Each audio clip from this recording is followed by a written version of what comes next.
Hello and welcome back to my channel, and today we're taking a look at BioShock Infinite. Now this is a game from 2013 made by Irrational Studios, published by 2K, and essentially this is the third and hopefully not the last installment of the BioShock franchise.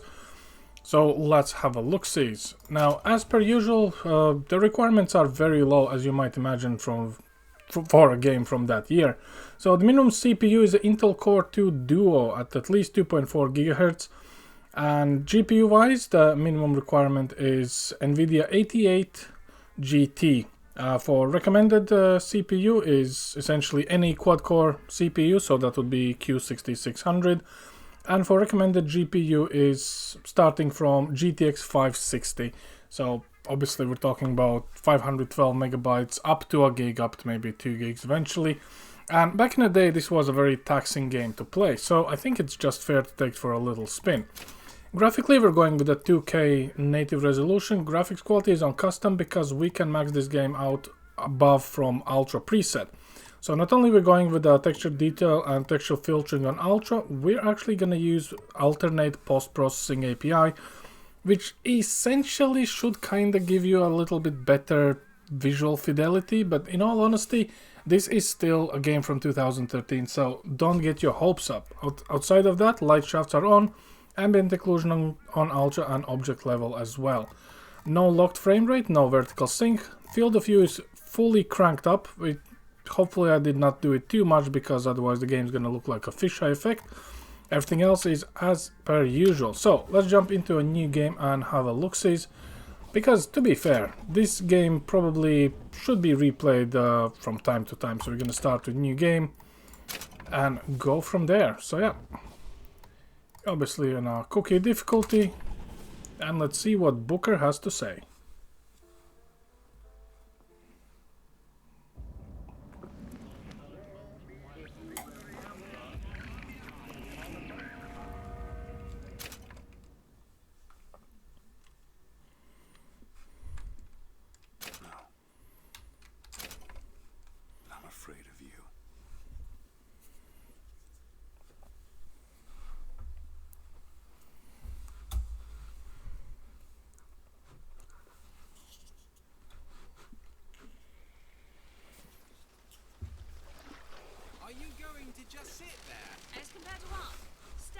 So right, as you might remember, if you played this game before, we're being taken by the twins to the lighthouse to travel up to the city. And honestly, back in the day when this game came out, this scene was very taxing for the simple reason. If you remember the first BioShock, when the plane goes down and you're kind of in this very secluded area with the plane flames going up and down and kind of navigating to get to the lighthouse, this was using a little bit different technology for the waves, so it was a bit more taxing on the GPU. As you can see, even now the 4070 Ti is being worked at 97-98%, which honestly is kind of interesting because from time to time these chunks of blocks and the shaders, all the geometry, will come in at like very huge level loading moment, and then it needs to kind of load it back in. So the texture streaming was not exactly optimized back in the day, and even though 2K is mostly notorious for Borderlands series, they kind of were experimenting a little bit about all this. So, but this is not the main emphasis. So the reason I sometimes come back to this title nevertheless is look at the rain effect. Like the way they managed to make everything wet and the droplets are actually hitting the ground or the planks, it kind of gives individual droplet. Even if you look kind of down the dock, you can see that it kind of creates this feeling of actually having rain droplets falling down.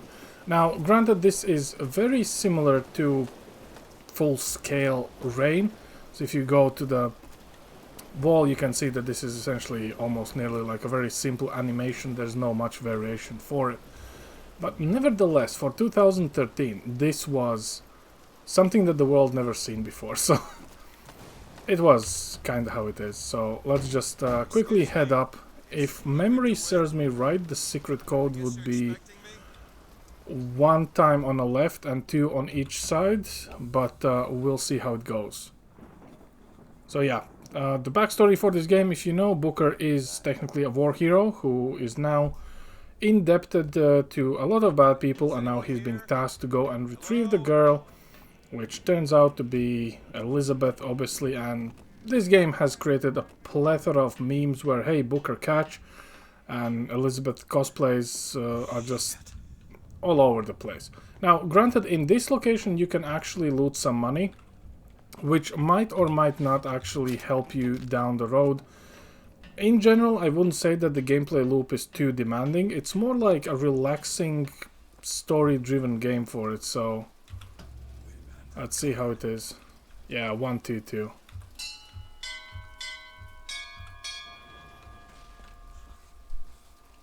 But yeah, so far the game is actually acting pretty well, should I say. Let's see once we're up in the sky, because obviously there's not much to render here, so let's just wait until we get passage to the chair, which at the very beginning of the game takes away your gun and off you go and start your adventures.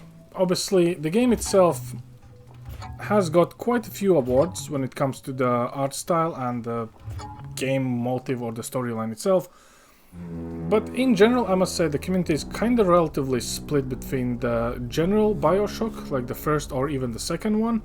The DLC Burial at the Sea actually comes at a very high rating, and Infinite is kind of one of those things that is nice to have, but did not exactly click with the community, because you know, the main idea of BioShock was being below sea level, and here you're literally above the skies, but it's not too bad. So let's just have a look-sees here. So instead of actually going with a batiscaf all the way down to the Rapture, so to say, the city underwater, we're taking a rocket upwards. So this is, I guess, you know, you're still kind of encapsulated in your way, but it's pretty decent.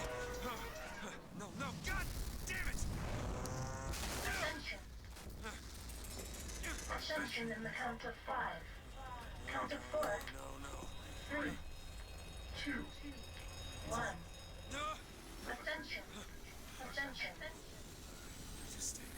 5,000 feet. 10,000 feet. 15,000 feet. Hallelujah. So even in 2K you can see that this particular set piece is kind of low quality, kind of like a pre-render, but this is gonna go away the moment we land. But nevertheless, the idea was that there's a city up in the sky, which, you know, kind of ties in all the religious theme this game is going through slightly. Depends how you look at it, obviously, but yeah. Anyway, the game trailer for this particular game was actually way cooler than the end product, in my opinion, because it was showing certain abilities, certain set pieces that never took place in the main game, but I guess you just can't have it all. Nevertheless, this is pretty interesting to watch, and one of my favorite locations back in the day when I was benchmarking slightly older GPUs, so, you know, pretty much everything below 1080 Ti, which was 1060, 1050, so on and so forth. The next set piece is where the light scattering and ambient occlusion really comes into play with all the candles, where you can see the whole area illuminated, and I'm kind of curious how 4070 will actually fare. Now, when you look at the CPU usage on the right hand side, you can see that only certain cores are engaged, so there's not exactly a really flushed out multi-core support, which, you know, with the recommended CPU being anything quad core, like actual 4 cores, so that essentially is AMD FX 4100, Intel's Q66, well, 66 I would call it, 6600 2.4. You know, it's not really too much to ask overall. So yeah, let's just get the ball rolling here. A little bit of shadow flicker here and there, which is probably the post-processing that we're using the alternate one, which is supposedly to be the better one. And here we are, here's the Comstock, obviously, and let's go and look at the lit up location, which is not here, don't worry. Very simplified reflections, do not confuse with RTX. Future of the lamp. And yeah, the water going down the stairs.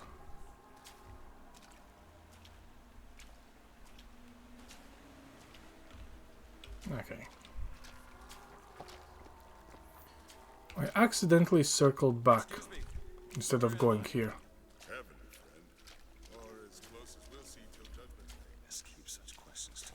Been a hot minute since I last played this game, so this is the area I was referring to before. So in this place on alter settings, pretty much a lot of GPUs from years 2015 slightly caved in, because you have a lot of active reflections going on, even though it's simplified reflections. All of this light source and all of these ceilings, the light scattering and the reflection, so all of this was just killing the GPUs straight off. And even now we're actually pulling only 3 gigs of video memory, 6.9 of RAM, and we're above 60 frames. We're actually around 200-ish, which for this game is not really required. Even though it is an FPS to an extent, I wouldn't say that you need more than 60 for this particular game. But let's get drowned a little bit so we can get and take a look at the city, because that's where the fun begins. And that's where we will be getting our first ability, or... well, instead of a tonic, they're called tonics here, and plasmids back in the previous BioShock games, so this is how it is. Let's go and get drenched. I noticed the GPU usage slightly spikes at certain occasions, and then it goes back to like 60-70, and this is what I was talking about. Feeding chunks of data, usually level load, and then something in between when you're transitioning between certain set pieces, which was more prominent on older systems as a hiccup. 2K actually addressed the performance issue with slightly tuning the preloading of the level, which kinda included slightly longer level load, but much more seamless transition, specifically when using the skyhook, because using the skyhook later in the game when you're traversing through pretty much like 3 areas at the same time, and you should be able to just seamlessly go with it.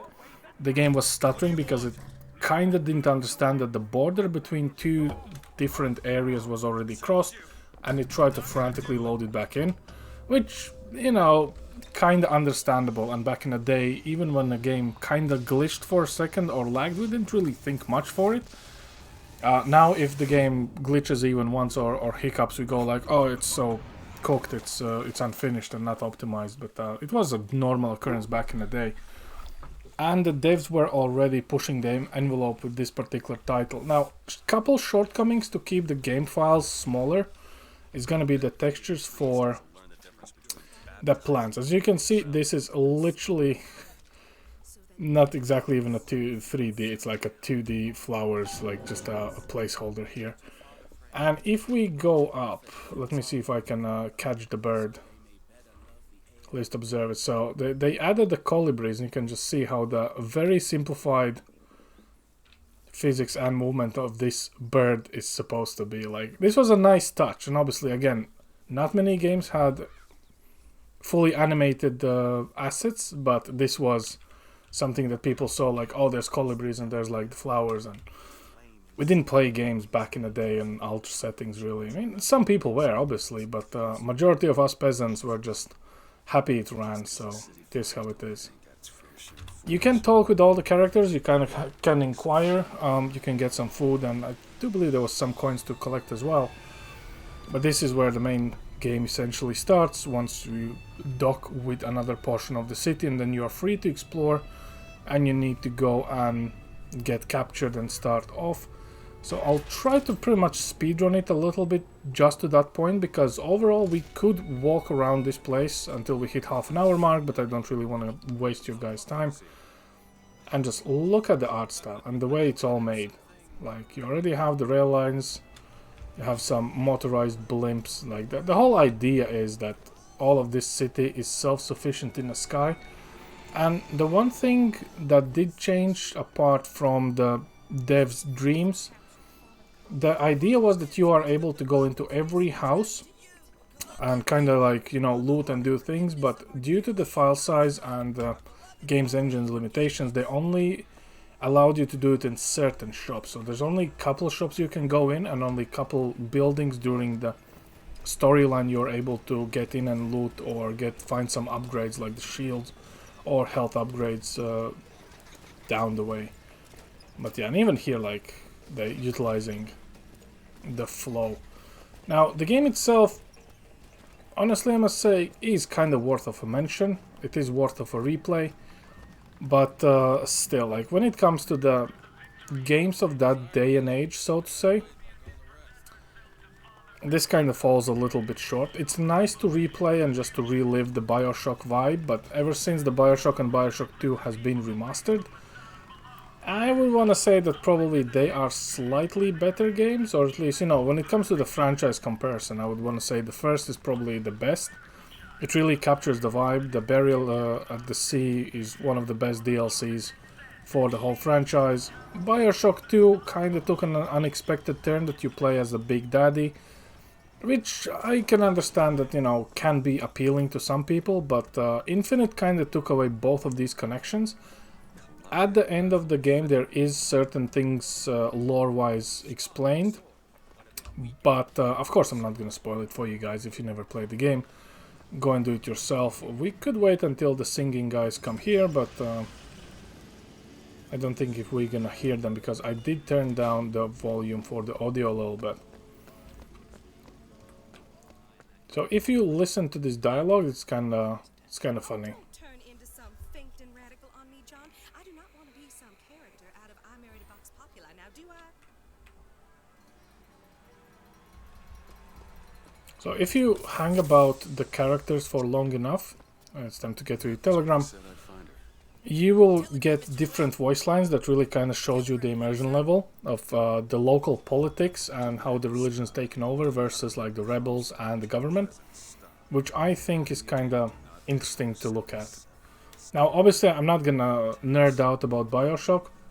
It's just I do believe I replayed this game altogether for a good Persian. So one of the Easter eggs is there's no one in here, and we did pick up a coin. If we didn't have a coin, we couldn't use it.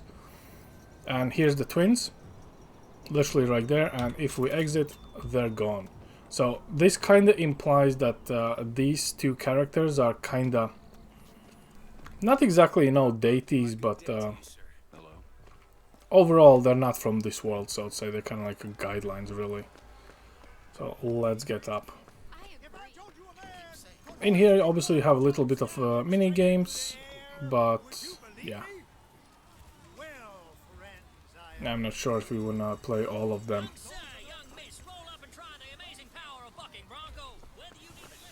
I mean, we could get this just to play around.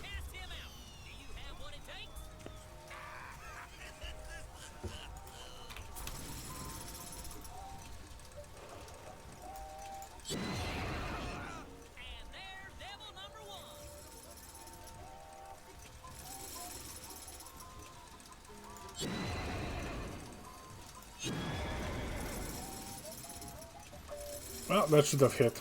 Oh well.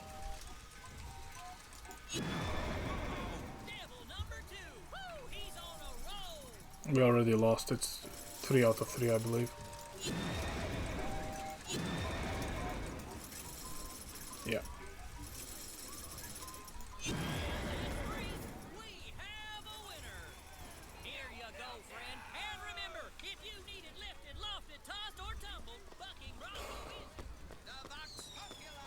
So this area essentially not only tells you how to use how the game mechanics work, it also allows you to adjust your aim if you go for the shooting challenge. And I must say, if you actually go for the shooting challenge and you can adjust the mouse sensitivity to hit all the targets, you're gonna do way more better in-game rather than playing with whatever default you have. So let's get this first.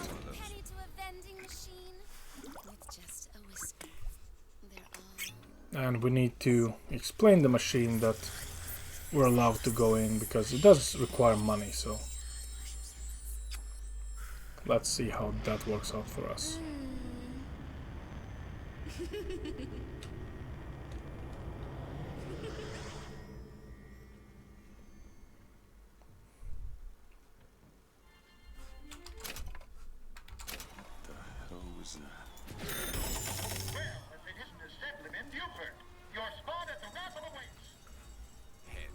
Tails Come on, let me through. Heads. or tails? Tails. I told you. I never find that as satisfying as I'd imagined. Chin up. There's always next time. I suppose there is. Just shows how many times this has happened. Never the tails, always the heads. But yeah, from this point on, obviously a little bit of a songbird here. And yeah, this is essentially the game, so now we just need to go and participate in the main festivities. Guys talking about the new skyhooks that we will be taking relatively soon, having a blast, but so far...